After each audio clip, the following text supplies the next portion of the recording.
Five-ish fangirls, I love you, and I'm one of the five-ish. In fact, I'm the biggest one of the five-ish. I am the Sixth Doctor Colin Baker, and I wish you all well. Have fun.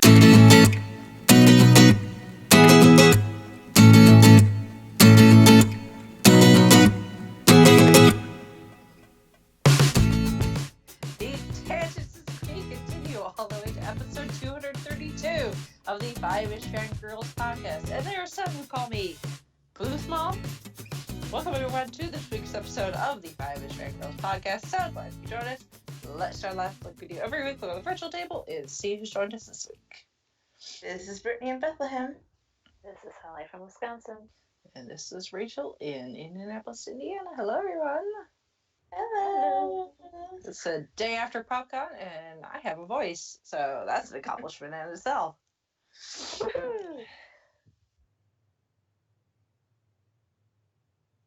We'll get to all my crazy shenanigans at PopCon over the weekend in a moment, but first, just a little bit of yawning and news. It's a very busy weekend. So not a whole lot of news, but we did get the trailer for the final season for Jessica Jones. She's the last of the Defenders Netflix series to drop. And then... Not gonna lie, I actually forgot there was gonna be another season. Like, I mean, I'm behind on all of them, but I'm like, oh, I didn't. Yeah. The trailer looks interesting. Like, there's this guy that apparently has it out for Jessica for some reason that I guess I'm assuming we'll find out. And then she and Trish are still not talking, or at least Jessica doesn't want anything to do with Trish, and Trish is apparently doing her own thing. Hellcat without... We'll see if they actually give her the name Hellcat, or if she'll just be Trish in black doing shady things. So, oh my. But it looks awesome. I love Jessica Jones. Of all of them, this is the one I'm most upset about, the fact that they've all been canceled. So, like, you can cancel all the other ones and just keep Jessica Jones. It would not hurt my feelings, but I don't have any say in that. So. Well, keep Jessica Jones and Daredevil. I mean, I like the avocados at law. Yeah. So there's that, and that actually drops later this week, I think. The 14th, I think. Like, that's what they said. It's soon. It's very soon. So that's that. And then even though I'm just finished a convention, my next one's in 3 weeks, as I was looking at the calendar. So in conjunction, which I've gone to the last few years, is the first full weekend of July, essentially. And I am going to have a table this year, repping Five-ish Fangirls. What? Although I will actually be in the vendor hall, not out in the lobby like I did that one year. So, which would be kind of nice to be where like everybody else is. And then I was smart-ish. So I was smart as far as like signing up for being on panels, that I made sure to not check I'm available every hour of the day, unlike last year where I was doing panels like 1 a.m. So I was smart on that part. On the other hand, I was not so smart in the fact that I am doing 8 panels over the weekend. 8? 8. Yeah. Yikes. That's insane. Yeah. A little bit. So, this is the panel schedule as of when I last looked at the published schedule on the website. This could be subject to change, but this is what we're going with right now. So I'm doing 4 on Friday, and right now I am doing at 3 o'clock. Those they're calling those movie and TV moments. Essentially, is those moments in movie and TVs that get you right in the feels. It's essentially going to be a therapy session, I think, more than anything. Then doing a panel at 4 about the female superhero, the representation of female superheroes. At 7 is one of the panels that I submitted, which is going to be a quantum leap panel. Sweet. Nice. Especially considering what has been uncovered in the last month or so. If you follow the Quantum Leap podcast on Facebook, you've seen them posting. There's been some things that nobody ever thought would see the light of day has been discovered, and it's pretty freaking awesome. So I'm very excited to talk about this. And then at 8 o'clock, I'm doing Doctor Who panel talking about Jodie Whittaker's first season of Doctor Who. This Saturday, yeah, somebody else wants to mention the spiders. Go right on ahead. I can't say a whole lot about that particular episode other than Chris Noth is in it. And Jodie Whittaker. On Saturday at 2 is the other panel I submitted, which is Podcasting 101. Pretty straightforward. And then 5 o'clock is the best book I've read since last in conjunction. And it doesn't have to be new books. It could just be any book that you read since in conjunction last year. So, and then Sunday at noon is a panel on the MCU. And then 1 is a panel on Game of Thrones. So looking back at Game of Thrones. So those should be interesting discussions. So yeah, it's going to be a very busy weekend for moi. But thankfully it's a small con. So and usually the panel discussions, people are really good about not just the panelists having to do all the talking, but the audience tends to be pretty engaging, and it's a small venue, so it's not like I have to do a lot of walking like some other conventions. So it's all good. It's a fun little con.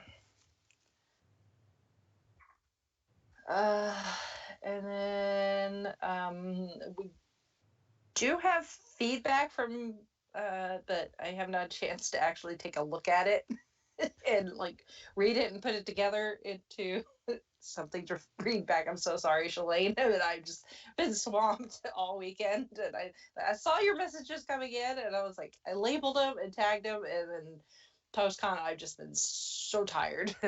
But she's got some feedback about Aladdin, but we will definitely get to your feedback next week. I promise. I'll mention it, go through it then, and respond to it. So sorry, Shalane. Brain not firing on all cylinders at the moment. So that being said, let's jump into the madness that has been the last almost week for me. PopCon 2019 is a thing. As mentioned the last couple of weeks, PopCon has tried to expand on the variety and things that people can do, not besides just going to the con.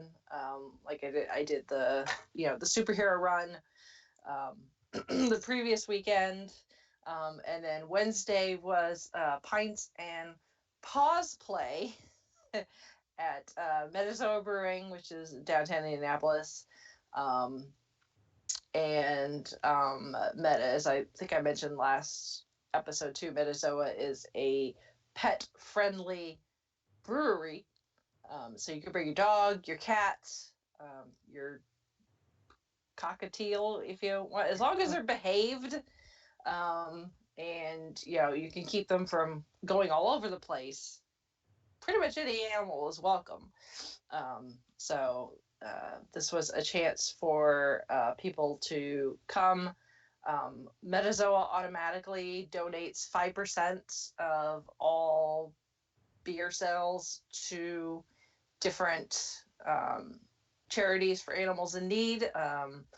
And in this case, the event was raising funds for the Indie Humane Society. And they were there with some dogs that were up for adoption, so people can meet those dogs. There were a couple of other pet-related companies there. One that does, you can wash your dog. They have dog grooming services, and they sell toys and like treats and things that aren't full of like all the fillers and stuff that you hear about recalls on pet food and treats and that sort of thing. So so that was cool.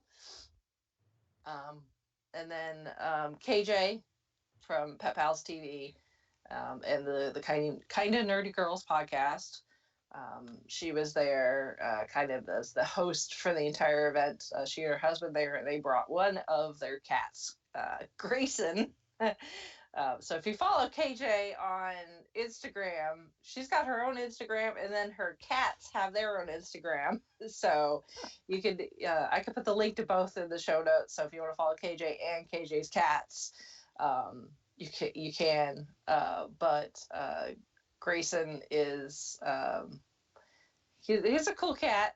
He didn't, he just chilled. They had almost like a stroller, but you could zip it up, and then it had the mesh, so he could still see and get air and everything. And he just kind of chilled in there, unless they brought him out for cuddles and that sort of thing. So he was the only cat there. Pretty much it was 98% dogs, and then Grayson, and then there was one lady that brought her skunk, her pet skunk, named Fred. I don't remember now if it was Fred or Frank. It's one of those two. I'm so sorry. But which I thought was really cool, because I had a pet skunk when I was a kid for a short while. So I totally got it. It's a lot like having a cat kind of crossed with like a ferret. Because like their claws and things are more like a ferret type animal as opposed to a cat. But you can kind of keep them like cats. You can litter box train them. So just the gland that releases that awful skunk smell can be removed, a lot like a person's tonsils. And then they don't have the ability to spray and make you stink. So ours was litter box trained, and she liked to steal socks when they came fresh out of the dryer, and that was the thing. So this lady, it was kind of the same thing. She had a little harness on, a little leash, and just kind of hung out with the dogs and Grayson. So he let me scratch him just a little, but he wasn't that social. I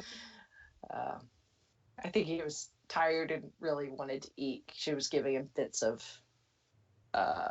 there was a food truck outside that was selling like barbecue. She was giving him pieces of. I think he was more wanted the barbecue than attention from people. So. I want the food, not the pets. Yeah. Food first, attention later.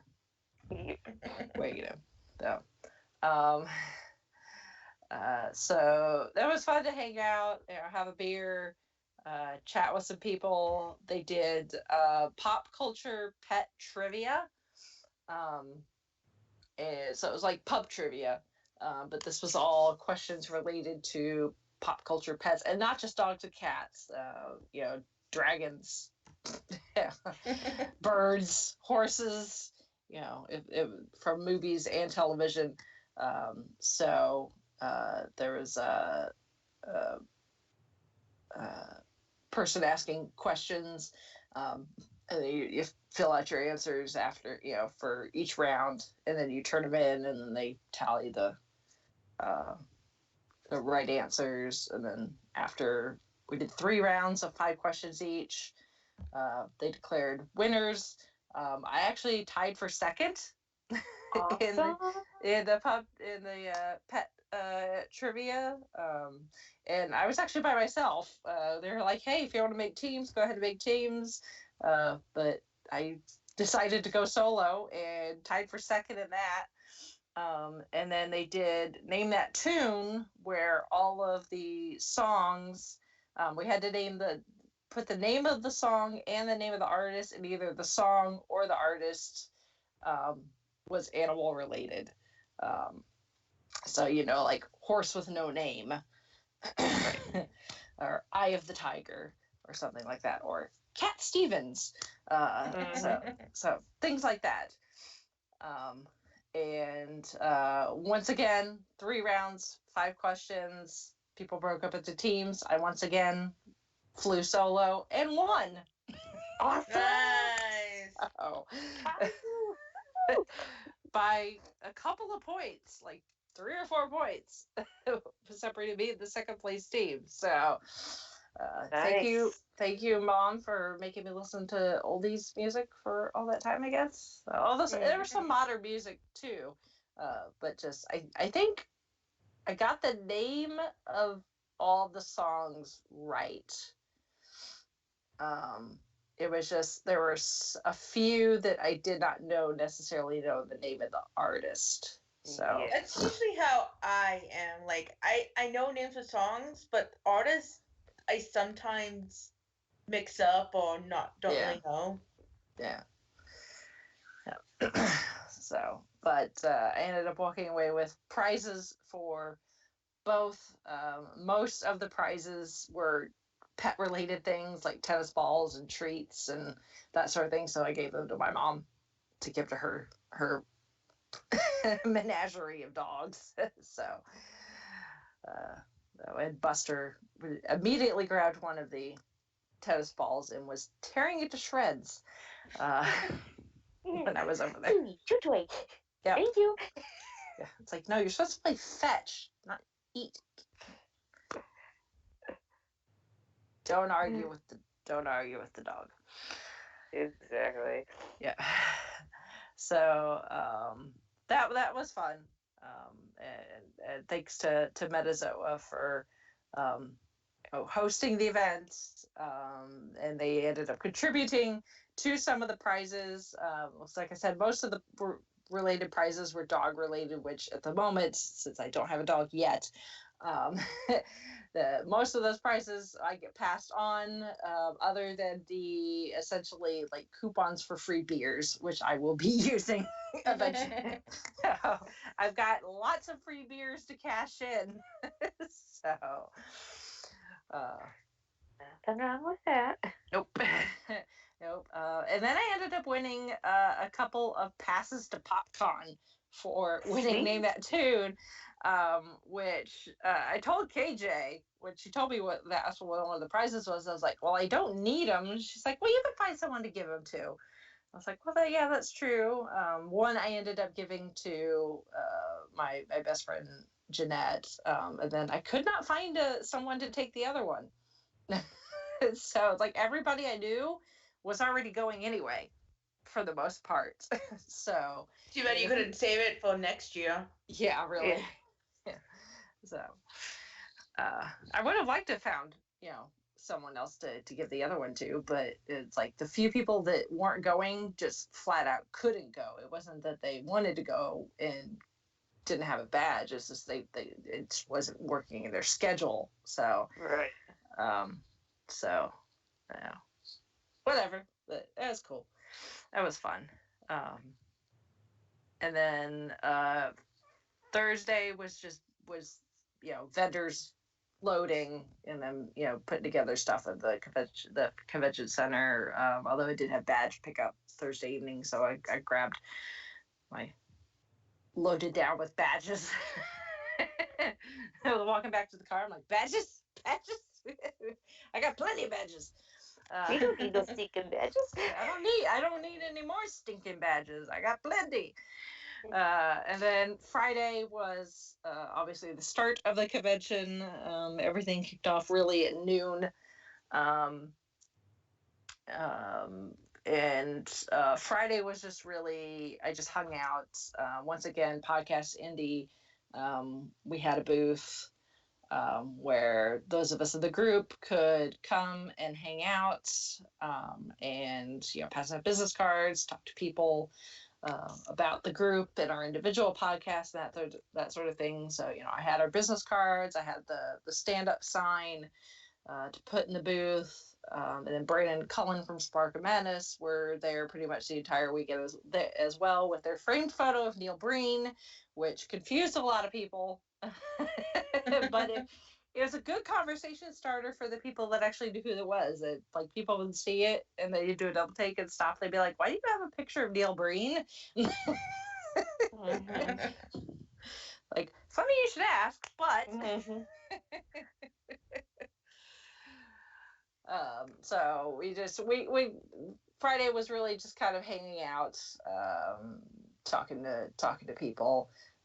They brought Cullen brought his Nintendo Switch with some controllers and like a stand, and had Super Smash Brothers. So it was like, anybody want to take me on Super Smash Brothers? So did that. Played a lot of that over the weekend. But since I knew we were going to be at that booth, because Brad, who leads Podcast Indie and hosts, our meetings pretty much every month, because he, on top of doing Podcast Indie, he also does work with PopCon, or helping to organize the podcast awards. And then this year he was also part of helping them redesign their website. He was working sound on the mixer for the podcast stage that was out in the food court. So he was busy. So it really was just Brandon, Cullen, and I, for the most part, in the booth over the weekend. But because Brad, is nice enough to get the booth and allow us to hang out there, I've kind of taken it upon myself to make the experience a bit more pleasant and comfortable for those of us manning the booth. So I brought things like Kleenex and cough drops and a bunch of snacks. And I've now taken on the nickname of Booth Mom. Like at one point, like, Cullen knocked over his drink and gotten on the floor, and I was like, "Here, have some Kleenex, I'll help you clean it up." He's like, "Thanks, Booth Mom." And I will gladly take. Yeah. It's like, someone's got to keep an eye on you guys, otherwise, who knows what will happen. And then Friday night was the podcast awards, and we had a decent turnout as far as audience, which was good. This year, the layout that PopCon did, because they were in what we call the new end of the convention center, which is the part that they built on when they built Lucas Oil Stadium so that we could host a Super Bowl back, however long it's been now, 2012, something like that. So it's the new end of the convention center, closer to Lucas Oil Stadium. They utilized the upstairs in that end of the convention center and put the panel rooms upstairs. So that helped give a lot more breathing room, not just for the show floor, but outside, right outside the doors, because people were not necessarily milling around waiting for a panel to end and blocking walkways for the people trying to get in and out of the vendor hall. They use the downstairs for things like badge, pickup and purchase. There was a room that they were doing laser tag, and then there's a room with an escape room. And then once again, we were sharing the convention center with. There were no religious conventions this year, which is a first for in a long time. It was like some sort of convention for organized water sports or something. I'm not entirely sure what exactly it was for. But it was some water sports. Yes. I swear, you have the most random, like, I mean, the convention center is not, they'll take anybody's money, so to rent out the space. So, and it's big enough that, for something like the size of PopCon, they could do that, where they can have multiple, essentially conferences happening at the same time. Gen Con is its own thing where it takes over the entire city. But yeah, so there's that. Whatever. It wasn't a very big conference. I did not see a lot of people, so it wasn't like in past years where they've had like big like trade shows going on at the same time. So the podcast awards were in one of the panel rooms, which is upstairs. But these rooms are still decent size, and like I said, we had a decent turnout. Once again, the competition in our particular category, pop culture / entertainment, is a very full category compared to others. So there's a lot of competition. And they did like full, like a bigger category and then like subcategories within the topic. So it could be like pop culture / entertainment, and then it broke down to like TV and movies and like role-playing games or like gaming. They've yet to post all of the winners. Hopefully they will post those publicly, like on either the PopCon website or on the Facebook page or something where everybody can see them. And so we did not win, but that's okay. Again, it's a very, very large category. It's a very saturated topic when you get into like pop culture and stuff. So it's probably majority of podcasts. Yeah, it is. But with the TV and movies, it came because what they would do is they would do top three, and the top three would be the finalists, and then from those three they would announce the winner. And in TV / movies, it ended up coming down to Spark of Madness, Cult Cinema Cavalcade, and I cannot remember the name of the other podcast. And this is the award that Cult Cinema Cavalcade has won like the last 2 years in a row.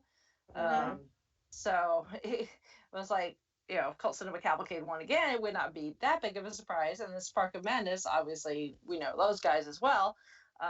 So it's like, either way, it got a 2/3 chance that somebody that we know was going to win. It ended up being the third podcast that ended up winning. So it was neither Spark of Madness or Cult Cinema Cavalcade. That's right, guys. Yeah.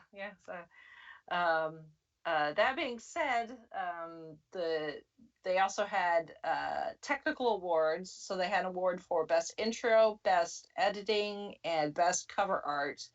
And Spark of Madness ended up winning for best intro. Nice. Right. Yeah. So, which is pretty cool considering Aaron, because theirs is a video podcast. So they do theirs live on YouTube every week. Aaron, who is essentially their visual guy, along with being one of the hosts, he makes a brand new intro essentially every week. Wow. Yeah. So that it fits whatever it is that they're movie they're reviewing. So he said he's got a few that he can go that are, you know, kind of generic enough that they can be reused if you rent, you know, if something happens. But yeah, he essentially makes a new intro for their show every week visually, like, and, you know, like with the Photoshop and After Effects and all sorts of things, and sound effects and music. So it's pretty wild. So yeah, he's definitely a deserving win for that. But the technical awards, what they did is you couldn't necessarily submit. You could not submit for the technical awards. What they did is they just looked at all the submissions regardless of category, and the judges just picked for those technical awards. They still narrowed it down to three finalists, but you were not submitting your podcast for any of those. You were just submitting for the categories. So that being said, I was very surprised when they announced the three finalists for best cover art, and they mentioned us. Wow. Nice. We were one of the finalists. We didn't win, but we were one of the three finalists. Sweet. So that was a fun surprise. Yes. So somebody likes our logo. Apparently. Awesome. I mean, I really like our logo, but I'm also biased, so. Yeah. Yes. So thanks to the judges that decided we deserved to at least be a finalist in that category. So thanks. I like our logo too. So that was fun. And then that was Friday. And then Saturday, of course, always is the big day. That's usually the busiest, and that's when you get like the most cosplayers. And in this case, Friday, as far as like celebrity guests, not everybody was there. A lot of the celebrity guests were Saturday and Sunday, and in one case, Saturday only. Justin Rowland from Rick and Morty, he was there Saturday only. So with the uptick in guests, you know, celebrity guests, that also brought an uptick in attendees, people coming to the convention. So Saturday was my kind of cosplay day. I guess you could call it cosplay, or you could just say geeky attire. So if you want to call it that, geeky clothing, themed clothing, any of those labels fit, I guess. So I finally finished it after working. I've been working on this skirt for like a year. I am a very slow craftsman. So it turned out awesome, Rachel. Yeah, I love the embroidered shield. Yeah. So I made myself a poodle skirt, but instead of a poodle, it has the shield logo on it instead. So, and this thing's heavy and it is hot. So, I mean, other than the heat, I mean, it wasn't like so heavy that it was like super uncomfortable. It was actually really comfortable to wear. It was just, it's warm because it's made out of felt. Yeah. So, and this thing is, you know, big, and I've got 2 layers of tulle underneath, to help give it some fullness. So, and then I had the vest. I have to get some better pictures of the vest and post them so people can see them. But the vest was just a thrift store find. It was already just, distressed and had the rips and stuff in it. And then all I did was I picked up some patches and pins off of Etsy, some different Etsy stores. So I have like the Shield logo. I have the Avengers logo. I have an old school Shield logo from like the early days of Shield. And then I have like the patch for the Department of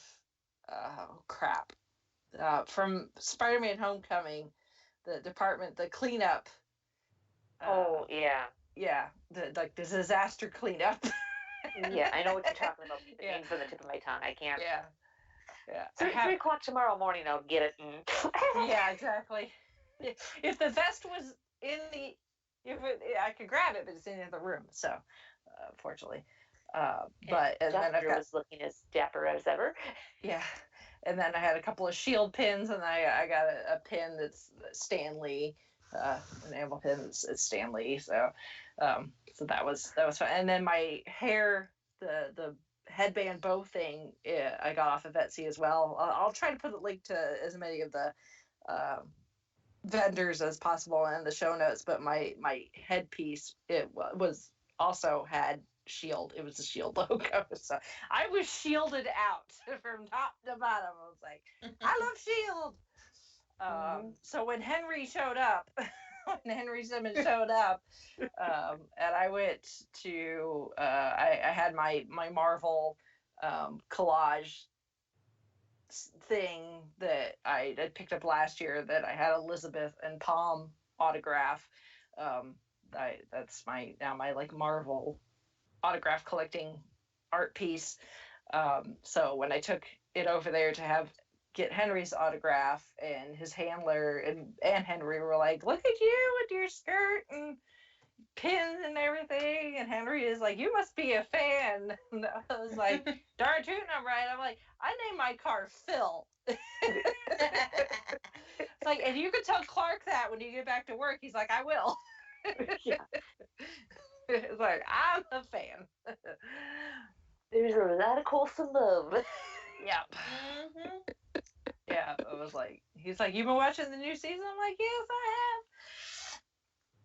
I have." It's like, I was like, "I'm so happy they found a way to bring Clark back." He's like, I was like, "Coulson's my favorite." He's like, "Yeah, yes, it's pretty cool." He's like, "I can't spoil anything, but I think you're gonna like how the season's gonna play out." I'm like, "Okay, good." Ooh. So, he I says have they're theories. he says they're already working on season 7. Sweet. Yeah. And if you haven't figured out, you didn't see the Facebook post, Natalia had to cancel last minute. They made the announcement that she had to cancel Thursday, I think is when I posted it. So it ended up being just Henry. But it was cool that he could still make it. But he said, yeah, they're already working on season 7. And again, can't spoil anything. I was like, well, yeah, it's like, without spoiling anything, I know you guys are gonna make me laugh and cry, especially when it comes to Fitzsimmons. He's kind of giving this look like, like, yeah, Oh dear. Like that ship's not having a very good time at the moment.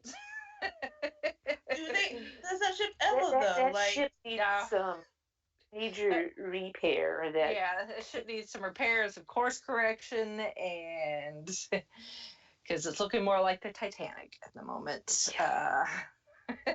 Don't sink this ship. Yeah.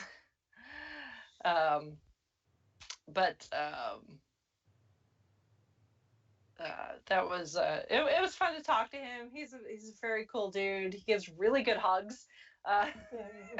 He's very tall, but he's super sweet. I did end up getting a very short interview with him, which I'll include the audio probably at the end of this episode. I'm gonna make you wait. You're gonna have to listen to the whole thing to hear it. It's only a couple of minutes long, because technically he was not supposed to be doing interviews. But it just so happened that Saturday was our 5th birthday. So I was advertising it to as many people who would hear, that I could mention it to. I put signs in the booth. I got a like one of those sash things at Party City, and I put it over our sign. And then I got like this, like, I think it's supposed to be like a yard sign. And put in Brad brought his stand-up Darth Vader that's like 2 feet tall or something like that, and I stuck the sign in Vader's hand and duct taped to it, and I wrote in a white erase marker that it was our birthday. So I gone after getting my autograph and stuff, I went back to Henry's booth and was like, what's my podcast birthday today? And so they were, yeah. So they were like, as long as you don't ask anything spoilery, like, oh, not that I'm going to, but still, like, as long as you keep it really quick, like, I think we can make this work. And I managed to grab him. It took several trips back because like I'd stand there, and it was kind of like when I was trying to get Greg Grunberg a couple of years ago, where like he didn't have like a solid line, but like someone would come up to get an autograph and a selfie and whatever, and it would just be the one person or a pair of people that they were together, and in this case Henry, and a couple of years ago Greg's case, they were doing their thing, signing their autographs, asking, talking to the fan or whatever, and you could tell they were getting close to the end of the interaction, and it's like, okay, yeah, they're wrapping up, and we're gonna grab the guy real quick, and as almost as soon as the person turned around to walk away, another person would walk up.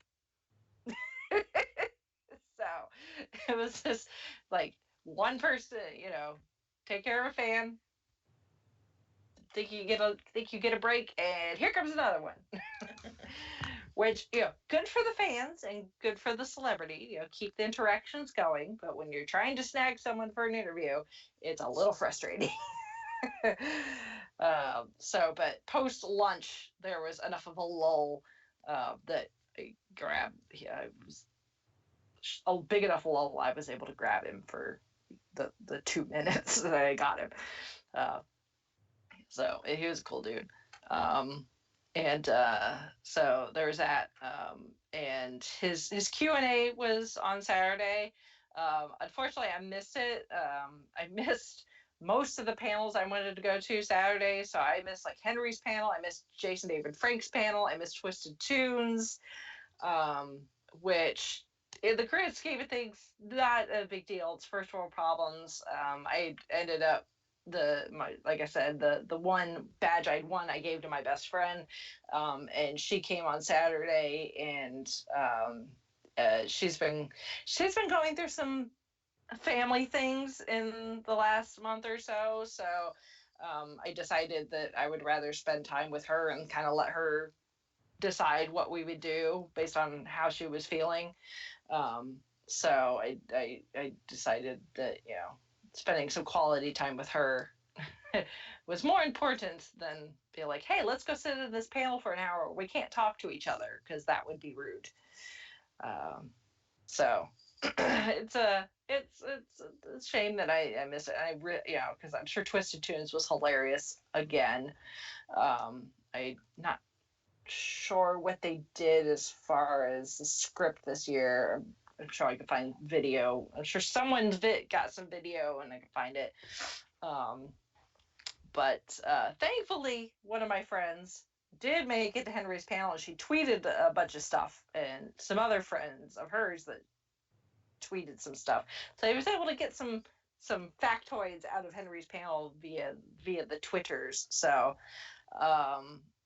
so in the Q&A, according to Agent Mackenzie, his favorite season is season 4. He said it was the most creative and challenging, in his opinion. He had no idea till the very last minute that Mac was going to take over as director. He thought it was going to be Daisy. During the Ghost Rider season, you remember when they have the car chase with the Ghost Rider car and Lola? Mm-hmm. Clark is actually driving Lola. Nice. That is not a stunt double. That is Clark Gregg with Henry in the car with him. Someone asked who made the decision for Clark to drive, and Henry said, "You know what? I want to know who made that decision with me sitting in the car."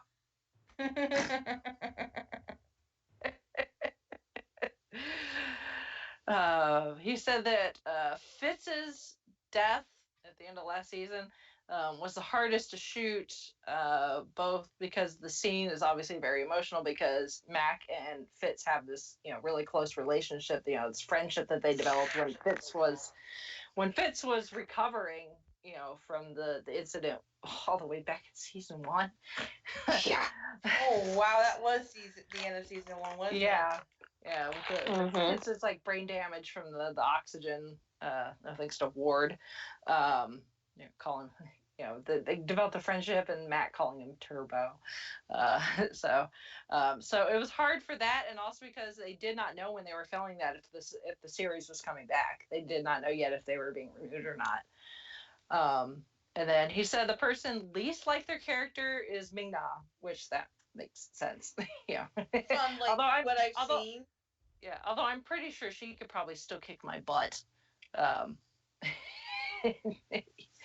But and he said the person most like their character is Jeff, who plays Deke.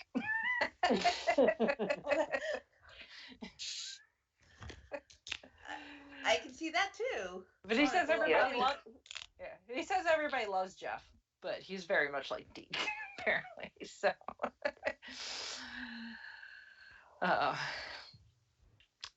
so that was that was fun to read on the Twitters. I tweeted Don back. I'm like, thank you for all these tweets because I missed Henry's panel.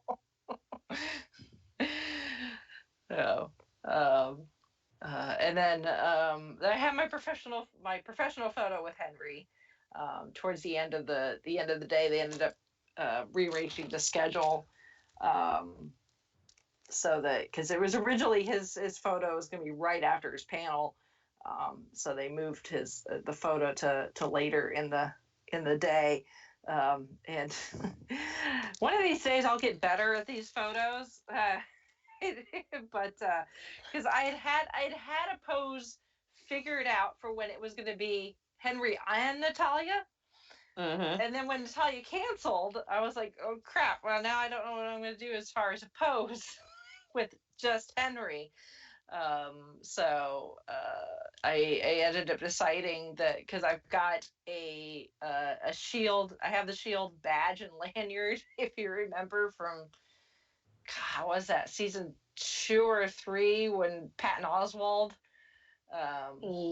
was a guest star as Agent Koenig, and he got on this whole lanyard thing. Like everybody had, scan your lanyard when you enter the base and when you leave, and make sure you always have it on you. He was very that was. That may have been season 1. Actually, I think that was season 1. Yeah, because that was one. Because Ward was being interviewed before, we realized, because that's where we found out that Ward was part of Hydra. Yeah, that's right. It's season 1, and it. Deep cut. Even Henry said that was a deep cut at the time. So I ended up being like, okay, I'm gonna have the lanyard, and I'm gonna be like, Agent Mackenzie, where's your lanyard? And you're gonna be like, I don't know. Like, I don't know. So that's what our pose is, although I don't have the badge quite angled towards the camera far enough for you to really see what it is. But if you're an Agents of S.H.I.E.L.D. fan, you since season 1, you should get the reference, I would hope.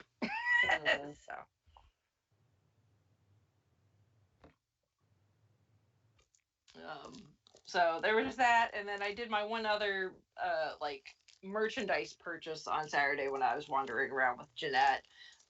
There's this vendor, which they don't have an online shop or anything. They just have a Facebook page.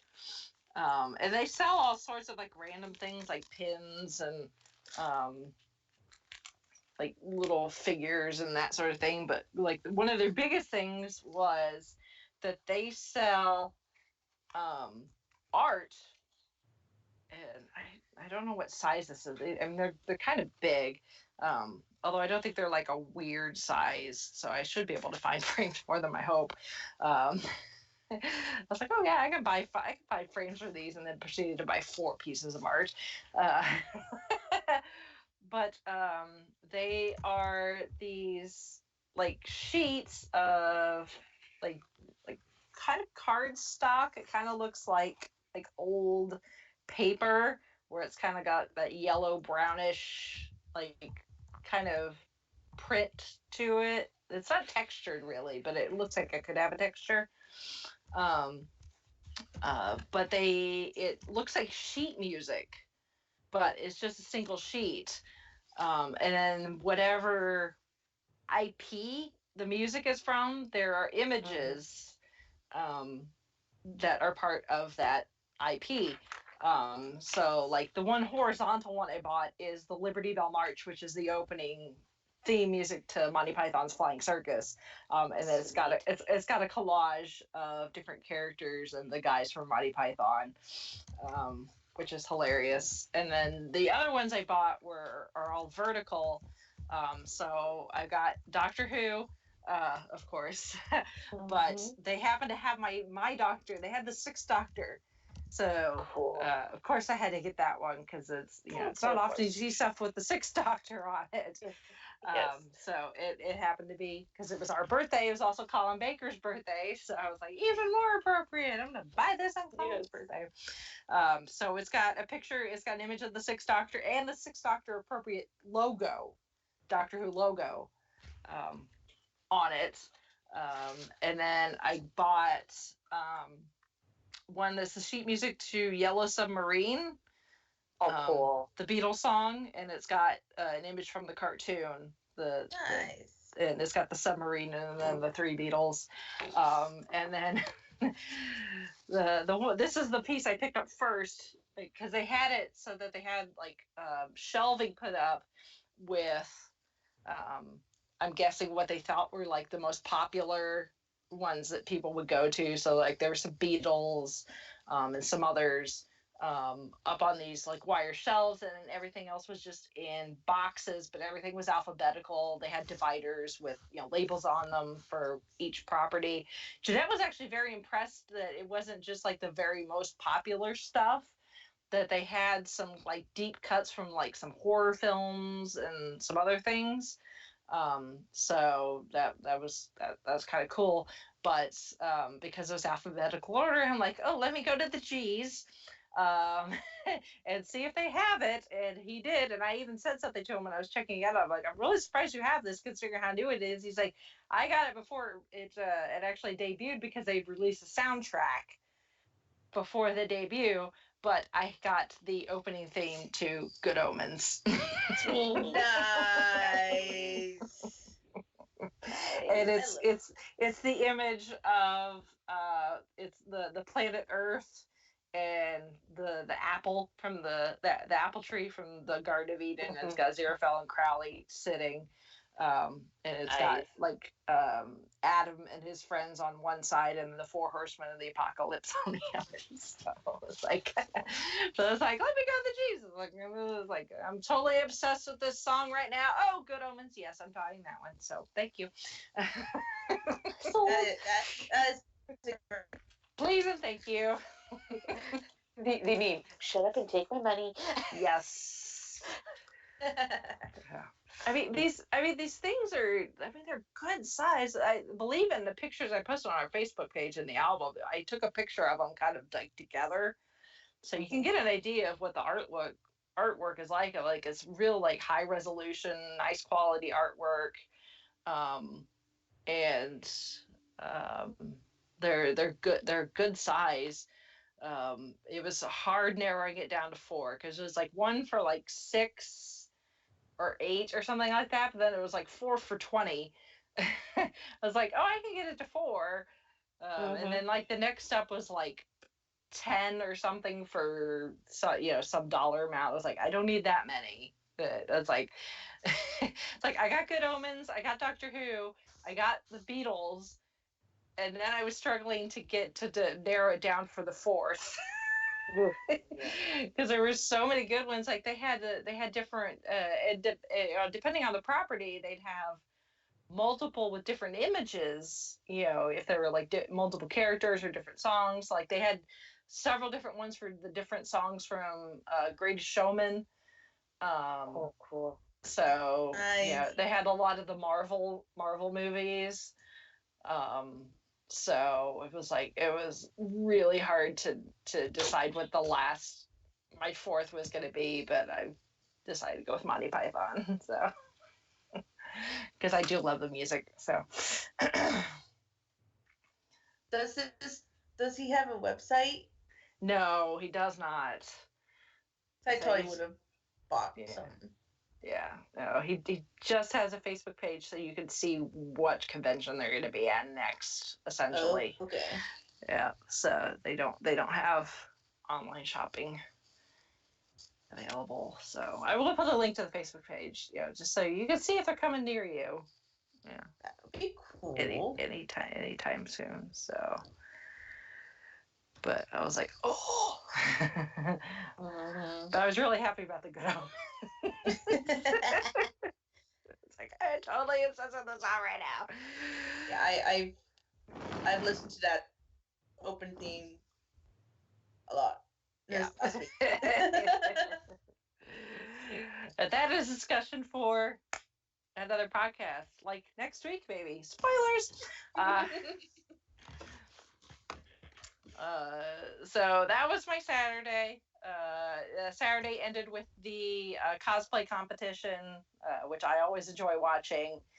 There's some very, very talented people, as there is every year, and some really cool and well-designed costumes. They ended up handing out a good number of like judges awards, and they have a kid judge that he gives out his choice award every year. So, and then they gave out first, third, second, and first place. The first place winner was actually I don't know where she got the design from, if it was something that she thought of, or maybe she got off a piece of fan art or something, but it was essentially Captain Marvel, but her armor was designed like the Iron Man armor. So she was calling her Iron Marvel, and it was really, really good. Because, I mean, most cosplayers, they make, if you see anything armor, it's made out of foam.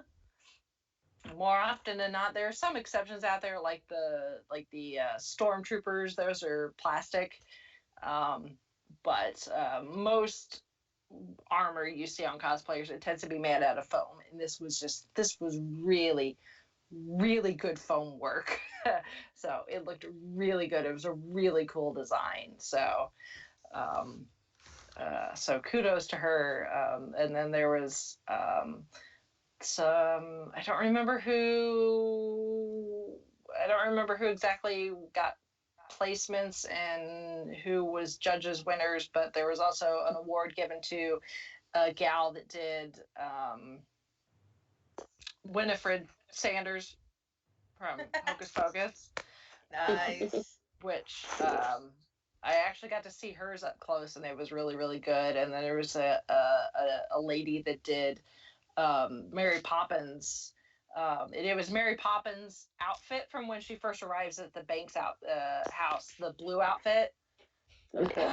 So, which is not a costume you see very often with Mary Poppins. It tends to be the Jolly Holiday outfit. Which I did see one cosplayer wearing that one over the weekend. So, and she made her own carpet bag. So, wow. Yeah. So that was really cool. So there's some really talented cosplayers out there. So I was just perfectly content in my poodle skirt. Thank you very much. Especially considering I got to wear tennis shoes. Yes. Yeah. Although now I'm like, why did I not put pockets in this thing? So I have to see if I can figure out if I can add some pockets without completely destroying the skirt. Probably not, because you can't really see grip on felt. I've learned that the hard way. So, well, you could always make like a side pouch thing. Yeah, that's true. Yeah, I just have to come up with some sort of like attachable like pouch or something. Yeah. And then Sunday was a lot calmer. You could definitely tell there's a significant change in the atmosphere and the vibe from Saturday to Sunday. Like Saturday, it's like it's high energy. Even I was high energy. I'd had caffeine that morning, and I was ready to bounce off the walls. I was like, yeah, it's Saturday cosplay.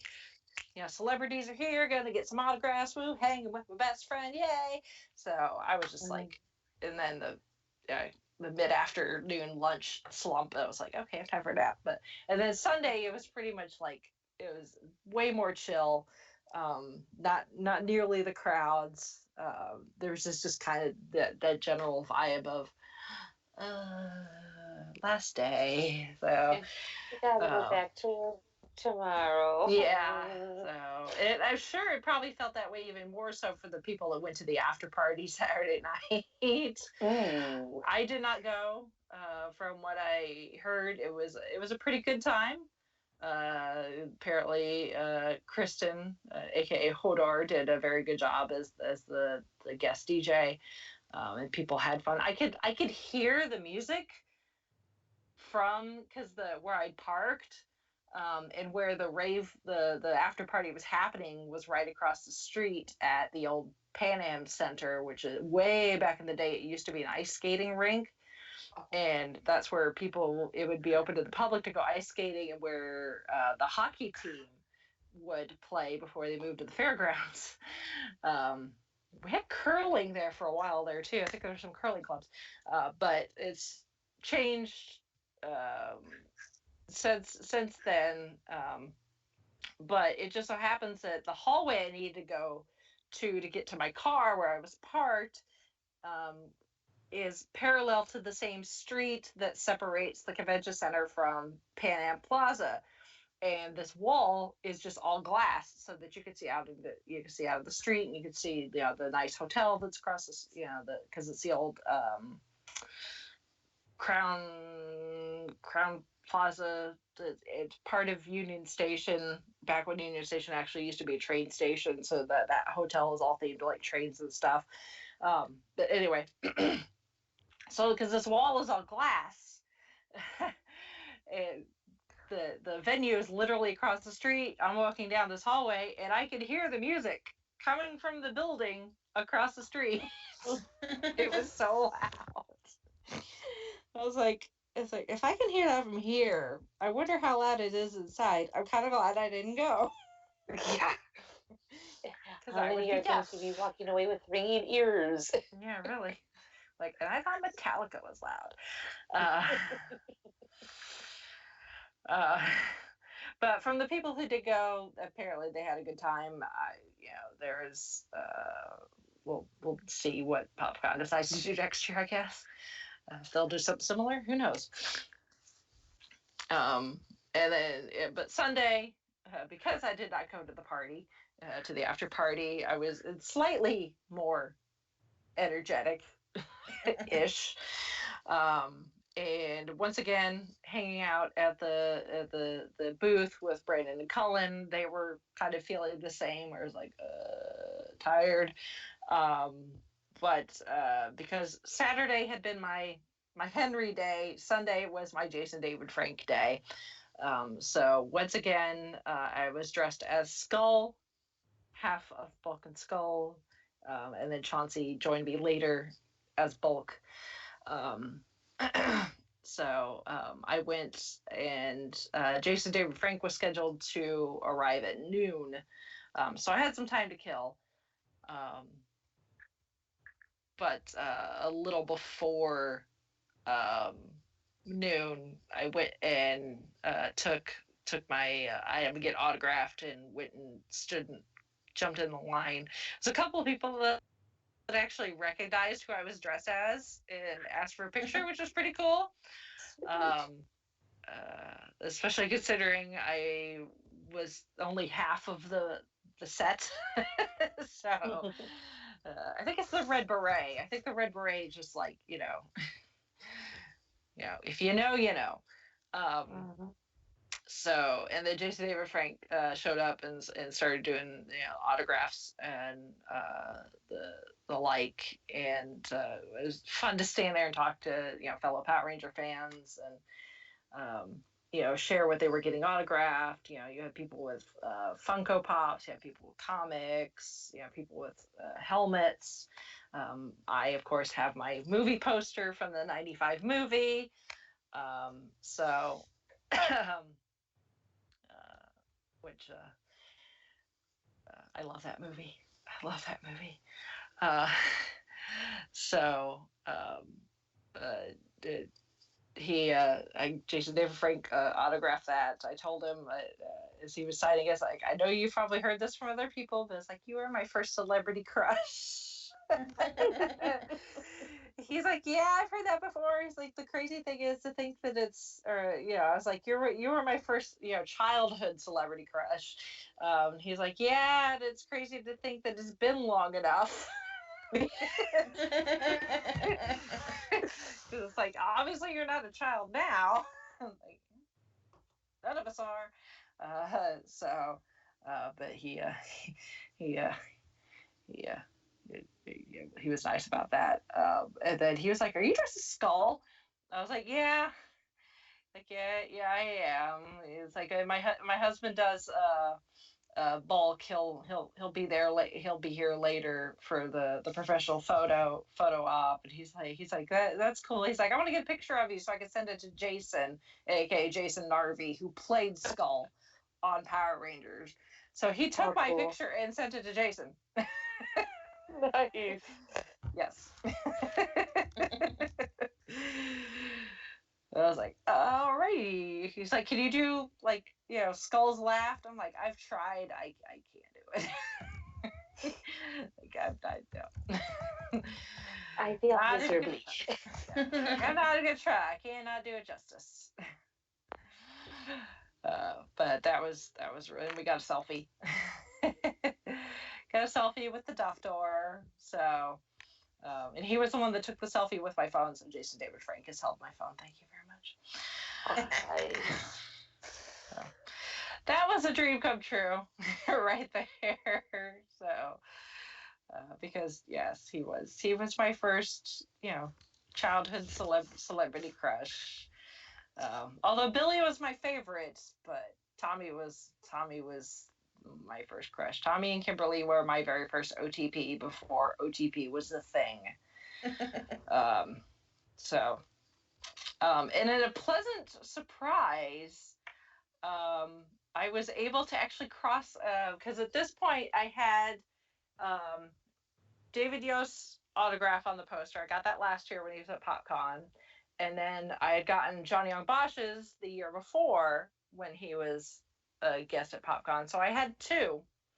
But it just so happens I was able to cross off two Power Rangers yesterday, not just with Jason David Frank, who was there as an official guest for PopCon, but the folks who had put together the after party had a booth, and to help promote the event, even though Jason David Frank was kind of the face, and Kristen, obviously, Hodor, they were kind of the faces of the event. The promoters of the party wanted to get a bit more, I guess, celebrity promotion behind it.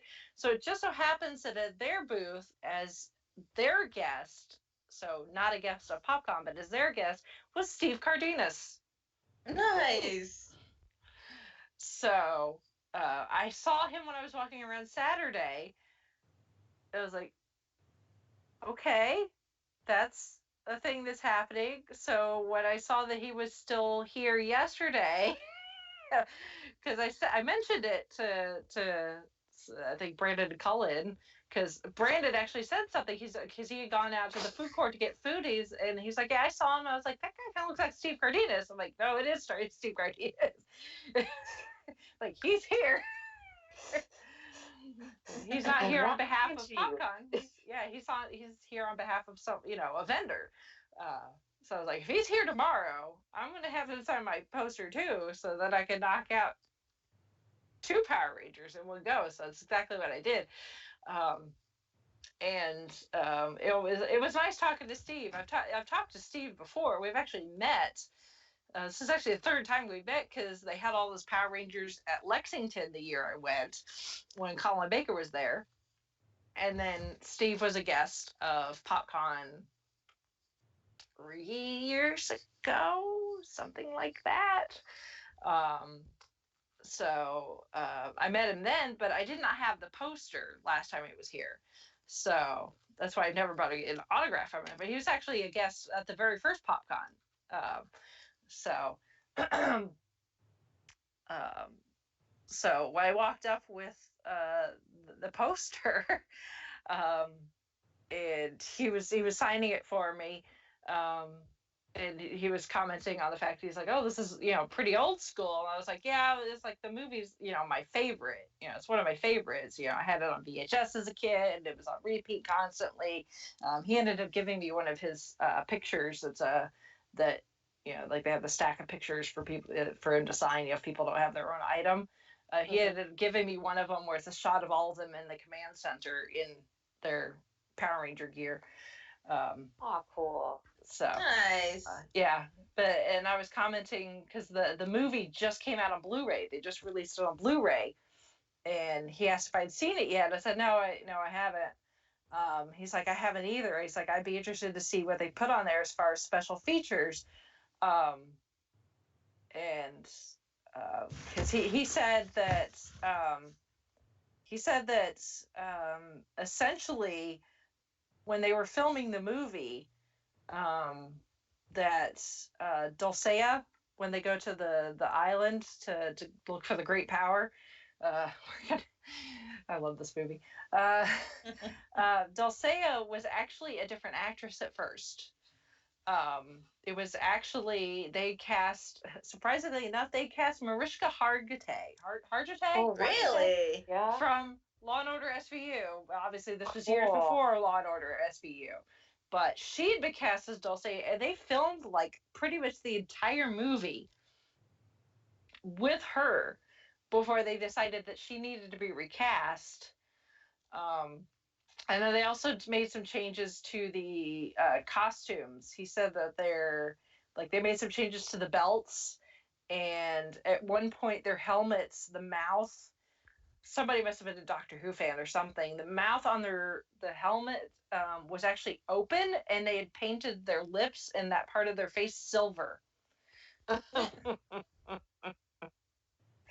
So between the costume changes and the casting change, they had to go back and like essentially refilm almost the entire movie. He's like, so Steve was like, yeah, there's like a whole other almost complete movie out there that no one has ever seen ever.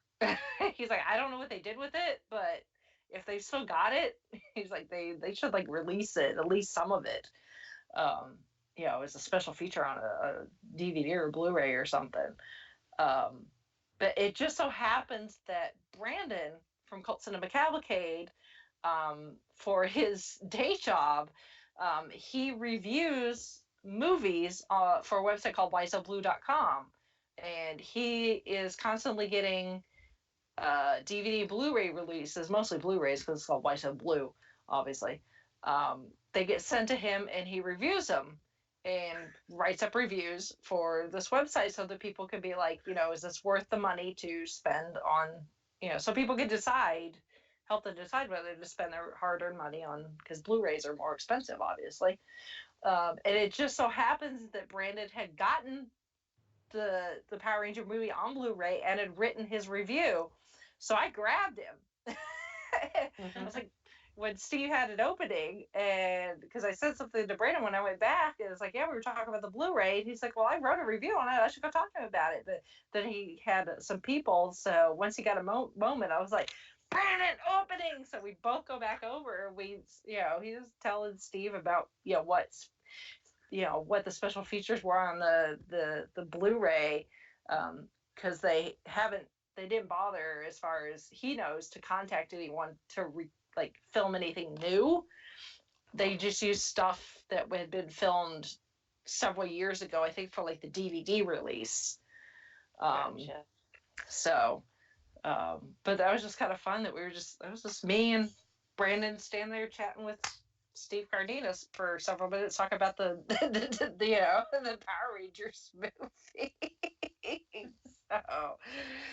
And Brandon mentioned the fact that, the Turbo movie, the Power Rangers Turbo movie is going to get released here, I think later this year, I think is what he said, or next year or something like that. And Steve was like, yeah, I'm not going to talk about that because that's when Rocky left the series. Gotcha. So it wasn't necessarily the best storyline. So he's like, yeah, I didn't even bother to go to the premiere for the Turbo movie. I ended up giving my tickets to some kids down the streets. Nice. So, but no, it was cool to be able to not only chat with Steve, but to knock out 2 Power Rangers off of the poster. So now all the boys are taken care of. I just need the girls. I just need Karen Ashley and Amy Jo Johnson, and Amy Jo's gonna be hard, unfortunately. Everyone I talked to, including Steve and Jason David Frank, were both like, yeah, I was like, yeah, Karen will be easy enough. We'll cross paths eventually. But Amy Jo she does not do conventions. She does every now and then, but she's not into the convention circuit like the rest of them are.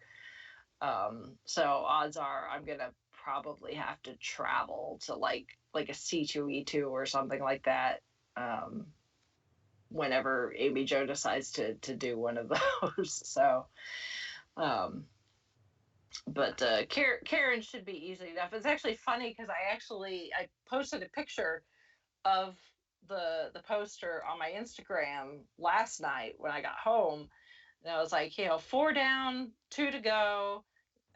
All the boys are done. I just need my girls, and I tagged Karen and Amy Jo because they're both on Instagram. And I was like, I just need my girls, Karen Ashley and Amy Jo Johnson, to complete, the set. And Karen actually commented on my picture, and she's like, "See you soon," with a bunch of question marks. I responded. I was like, hopefully. It's like, you need to come to Indie PopCon.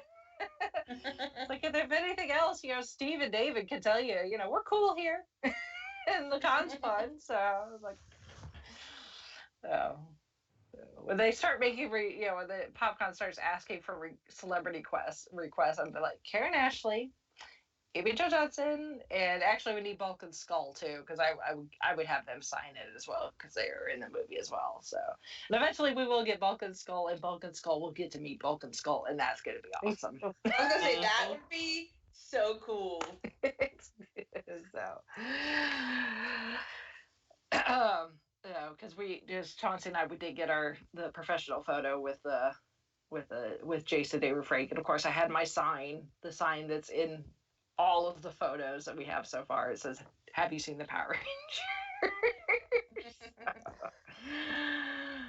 So it was cool. And after that by then the stuff really was winding down at that point. Chauncey stuck around for a little bit so we could socialize, or he could socialize with the Spark of Madness guys, because they did have a table this year, which was fun. They set up a green screen, and we're taking people's pictures and then photoshopping them into.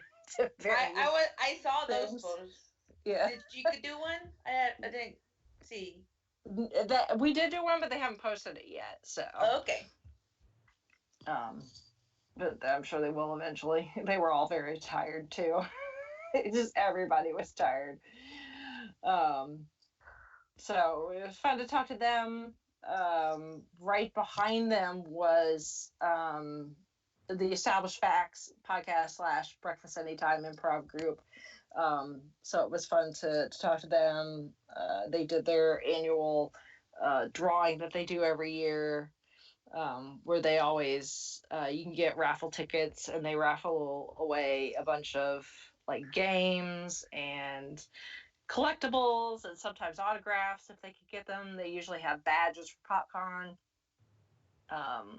So I was actually around for that. So I actually got to watch them draw the numbers and see who won. Then it was kind of over. Yeah. Some people started tearing down their stuff at like 3 o'clock, 3:30, and technically it wasn't over till 5. But, depending on how far you had to travel, sometimes, you hit the road as soon as possible if you got some driving ahead of you. Unfortunately, by the time that I packed up my stuff and headed out the car, it was pouring rain. Oh no.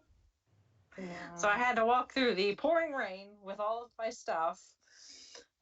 Even if I had had my umbrella, it wouldn't have done me any good because I didn't have any hands free to be able to hold said umbrella to try and protect myself. It must have been raining for at least a while, and it was raining hard enough that the parking lot that I needed to cut through to get to the sidewalk to get to the parking lot where I was parked, both parking lots were small oceans. So it's like I'm getting poured, I'm getting rain on from the top and then walking, essentially wading through rivers. So I'm getting wet at the bottom too. And so it was not much fun to get to the car at all. It's like, damn, Mother Nature, you couldn't have waited 10 more minutes. And you didn't want to perfect your treading water technique either. Yes, exactly. So, that was really like the Debbie Downer thing. I think of the entire weekend was just getting absolutely drenched trying to get to the car on the last day. So, no, overall I had fun. Like I said, I missed a lot of panels and some events that I would have liked to attend, but it was go sit in a panel and maybe learn a thing or two and hear a celebrity talk, or spend quality time with friends that I don't necessarily get to hang out with that often. So I went with friends over fandom. Which, in grand scheme of things, I think was the right choice. As far as the con itself, I think things went really well for the most part. I don't really have any complaints. At least not anything that's like major. I liked the layout based on where they were in the convention center this year. The decision to have like those panel rooms upstairs to divert some of the traffic was nice, and just the space that they gave in the aisles in the vendor hall was really, really nice. It never really felt cramped, which was good. Unfortunately, because of where they were and the way things were laid out, they had it was kind of an L shape, kind of, where it was like really long when you first come in the doors of the vendor hall, and you go down so far, and you could go to the left, and it went over some, and the celebrities, like the autographs they had, the kind of on one wall and then turned, and there's some doors that they were using really as just exits, and then more celebrities, and that wall, the one wall where they had the celebrity autographs, they had curtained off so that they could have the where the celebrities could come and go without getting mobbed, and they also had like their green room area back there, so that they had food and stuff for the celebrities and the handlers and that sort of thing, and the restrooms dedicated for the celebrities and that sort of thing. But because they had that curtained off, so that was pretty much celebrity area and handler area only, there was only one set of bathrooms open to the public, and where we were, it was clear at the other end of the convention of the hall. Oh. So anytime you needed to go to the bathroom, it was a bit of a walk. Yeah. So that's a bit of a downer. I know some people were not, what I've seen on Facebook, some people were not happy with the fact that they put like the open gaming area. They had like a gaming library and some tables set up so people could just kind of sit down, play some board games if they wanted to. Was essentially in the middle of everything, so it broke up like the vendors and the artist alley. And I guess some of the people in artist alley, that affected the flow of traffic for them and their sales and things. That didn't really necessarily bother us where we were. We got some decent traffic. There were a few times where I would see someone in a really cool cosplay that I would have liked to get a picture of them, but they never came our way. But I don't know if that necessarily had anything to do with the layout or more it was just, where they were wanting to go. First world problems. Like, I want your picture. So, and really, I just need a time turner or a TARDIS or to clone myself to be able to do everything and see everything I want to. So, I just really should have tried not to overexert myself this year. Like I knew the two celebrities I wanted to get autographs and photos with. Steve was just an added bonus as far as autographs. I did make it to the cosplay, the adult cosplay contest. I did make it to the kids cosplay contest, unfortunately, but I did make it to the adult cosplay contest, which was good. I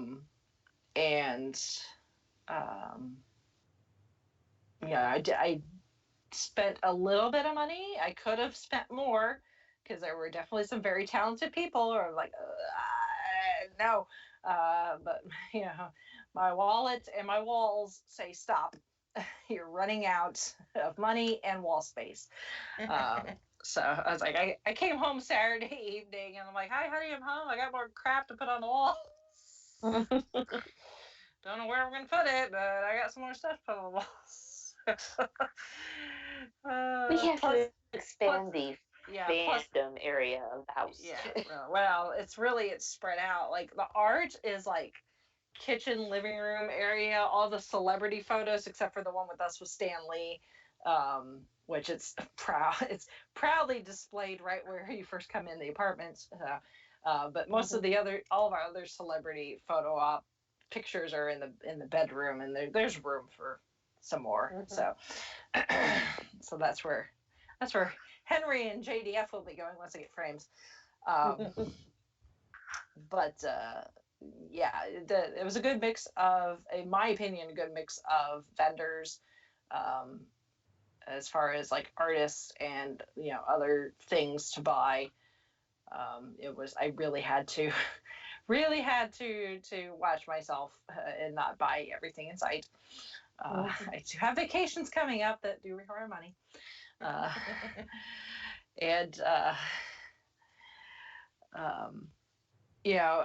about the only thing I've scheduled besides the obviously the celebrity photo ops was doing the live podcast marathon, because there were two live like podcast things going on all weekend. Out in the food court was the podcast stage, which I've done in years past, and then this year once again Rob Southgate was doing the podcast marathon, but this year they put it in the main vendor hall as opposed to having it in a different room separated where people weren't necessarily finding it.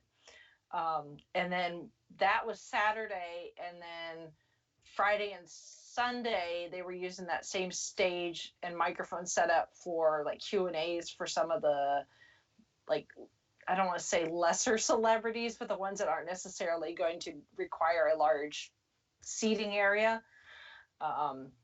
They did some of the Q&As there instead of in the big hall where it would be, you don't necessarily need to seat several hundred people for a celebrity Q&A.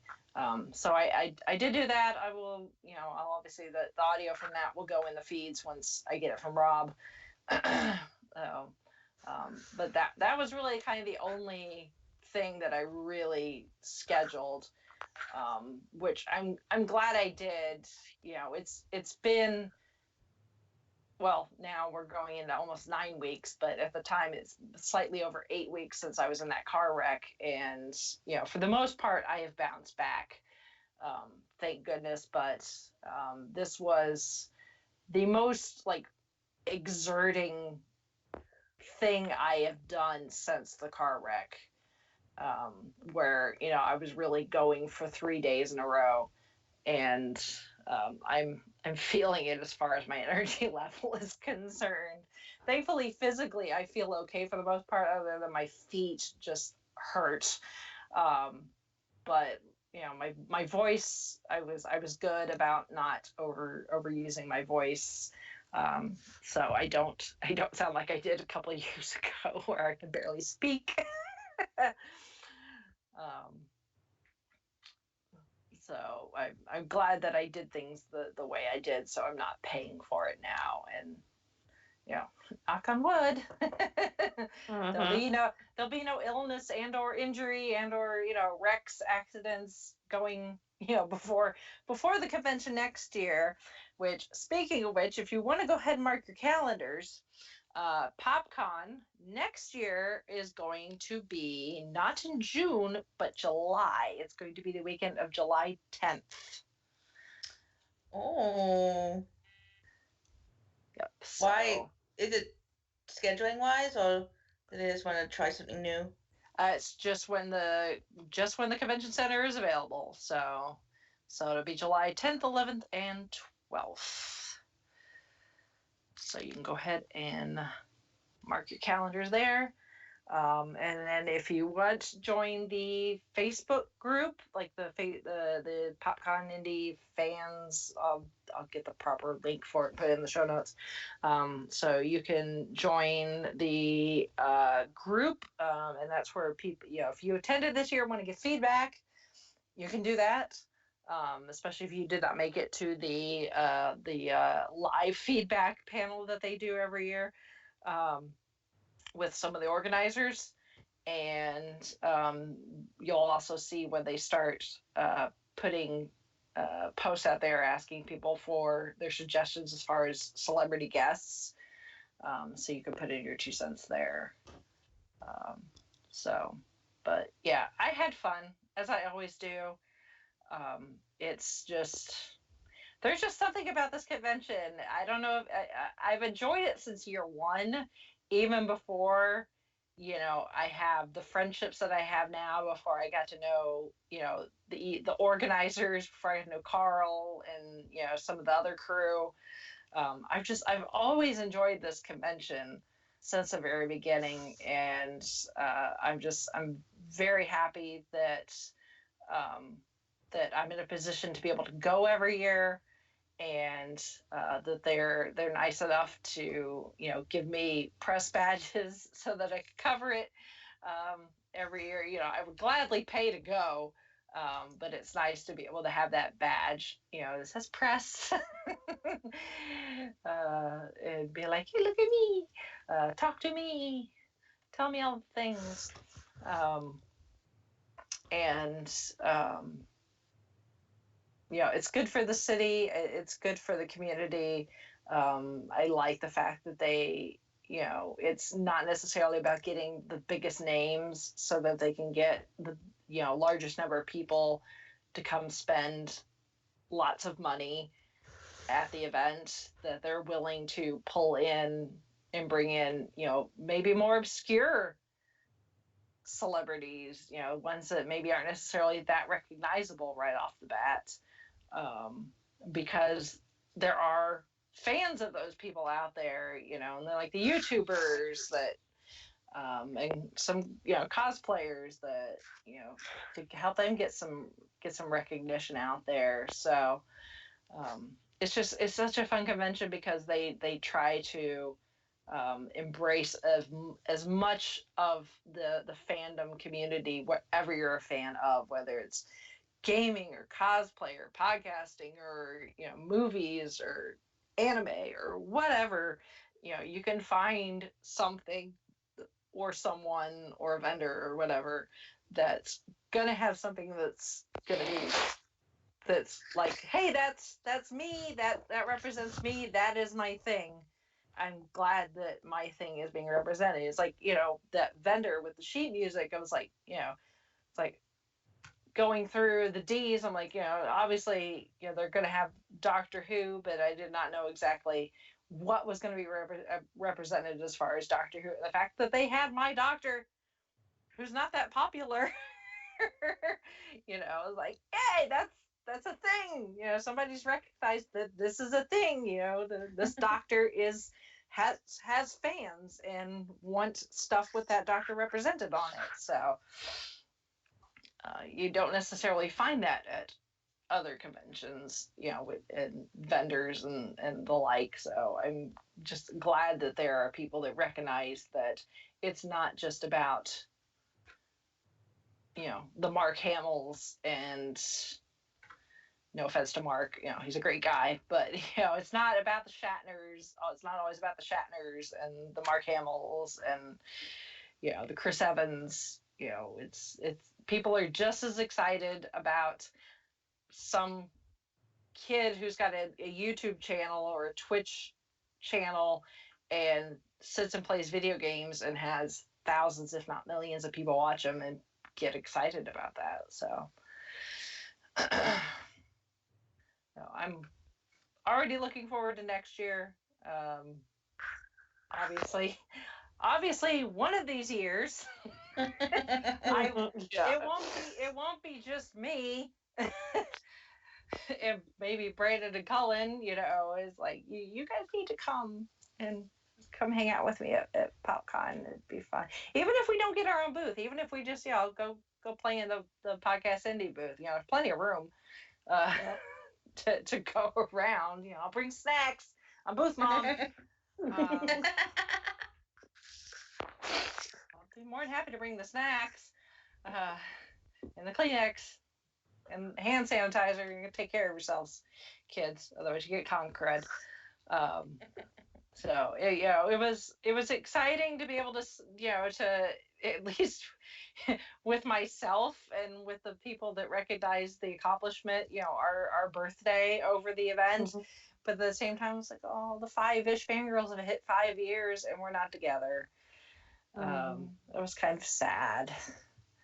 So maybe, although next year, because it's in July, it'll be after our birthday. But hey, we can delay the celebration a little and celebrate. We could celebrate 6 years a little late. A month late. I'm totally down with that. I'll bring cookies. I don't know. Could have cake. I'll get people into the booth. Mm-hmm. So, yep, PopCon. I am booth mom. It was fun. I like I said, I don't really have any major complaints, and my feet will stop hurting eventually. And I haven't checked, but I'm pretty sure I still have money left over in my wallet. So that's an accomplishment. That's an accomplishment all in itself. It's like I still have a voice and I still have money. So that's job well done for me, I think. All right. Well, if any of our listeners attended PopCon and want to share their experiences with Henry or Jason David Frank or any of the other celebrities or whatever, or you got pictures you want to share, you can do that. The easiest way to do that is to visit our website, which is the5ishfangirls.com. You can send in feedback. Again, Shalane, I'm sorry. We will get to your feedback next week, I promise. And you can also connect with us on our various social medias. If you don't use Facebook, you can go to our Instagram and see the pictures that I posted on, at least some of the pictures I posted on Instagram, and also on Twitter. And then if you are on Facebook, you can see all the pictures and the video once I get around to editing it. I will make sure to share that as well. There's also our YouTube. There is a video from the superhero run is up on our channel, and from The Pints and Paws, I believe I've uploaded that as well. That's up on our YouTube channel as well. So you can go see the video from those, and then I will get the PopCon video up as soon as I humanly can. And then if you'd like to financially support us and help make it easier for us to have a party at PopCon next year for our birthday, you can do that a number of ways. You can do that via our Amazon affiliate link, which is linked on our website, our Patreon, which if you're a Patreon supporter, you've already got to hear the Henry Simmons interview. Nice advantage to being a Patreon supporter. You get bonus, get to hear things like that a little early. Among other things. And so there's that. You can also buy our merch if you want merch with that finalist artwork on it, logo. 2019 PopCon Indie Podcast Award finalist for best cover art. If you want a t-shirt with said art on it, you can go, or other things, you can go to our Redbubbles store. And then you could do single donations via Ko-fi, which is also linked on our website. So, and then as we kind of hinted and spoiled at, next week we're going to talk about a certain end of the world that may or may not happen due to the intervention of a couple of celestial beings. So you've still got time to binge if you've somehow not managed to watch 6 episodes yet. And or re-binge. As I have. I've watched it through twice. I may try to binge it a 3rd time before next week. I probably will. And or reread the book, depending on where you are as far as reading the book. Good Omens, if you don't get what we're talking about. I bought the damn sheet music. This is a thing we're excited about at the moment. I bought the script book that's going to be here at my house tomorrow. Same here. I got a notification in email saying it's on its way. The soundtrack, if it's available. I found a playlist for it on YouTube. I've been listening to it. I have it on my music collection. Yes. We'll tangent and squee about Good Omens next week when it's more appropriate. Yes. For now, this is just the teaser. Yes. Before we dive too deeply into that, because this is not the episode for that, we shall sign off for this week. This is Brittany Betham saying goodnight. This is Holly from Wisconsin saying good evening. This is Rachel in Indianapolis, Indiana. I've got money left over, so I guess now I can go pre-order that Good Omens novelization. I got money left over. Let's go spend it.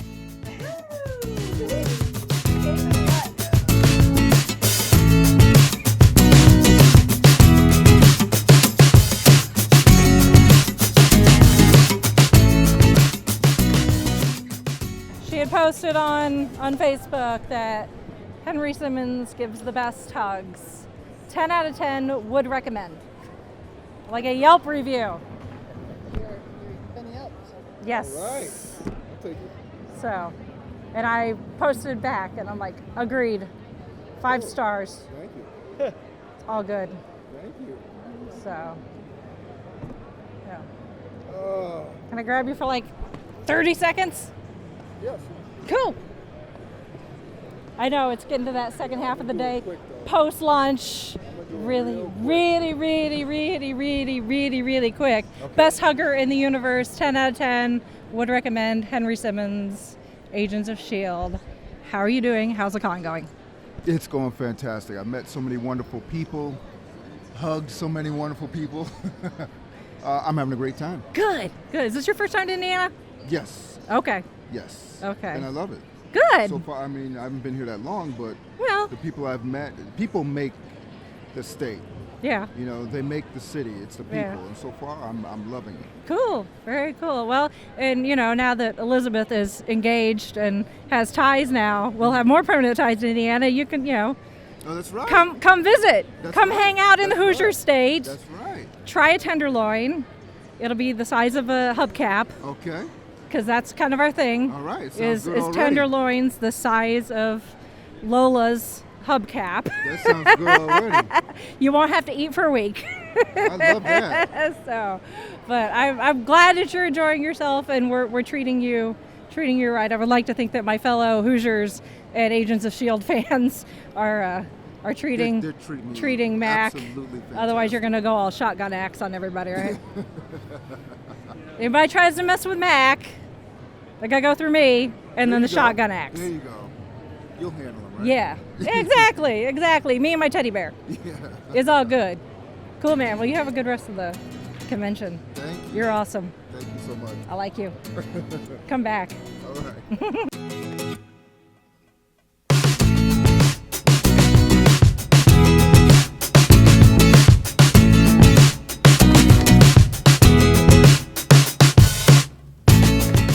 You have been listening to the Five-ish Fangirls podcast.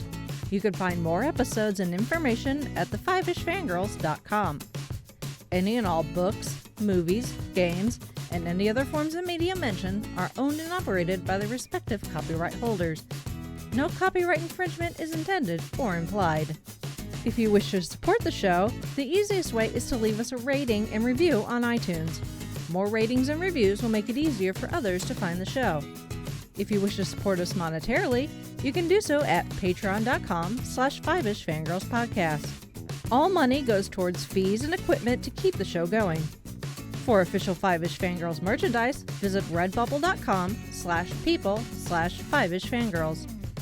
We love hearing from our listeners and encourage feedback. You can email us at fiveishfangirls@gmail.com.